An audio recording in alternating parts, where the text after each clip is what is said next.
باید از اول این شعر تو اینجا باشی، اعتبار غزل و صاحب امضا باشی. روبرویم بنشین، حرف بزن، قهوه بنوش. قسمت این است که همفال و تماشا باشی.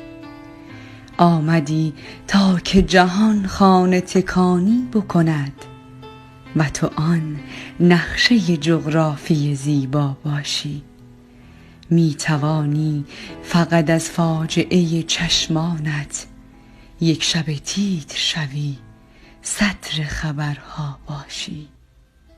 آه، شیرین تر از این هم مگر امکانش هست که تو فرهادترین قصه دنیا باشی.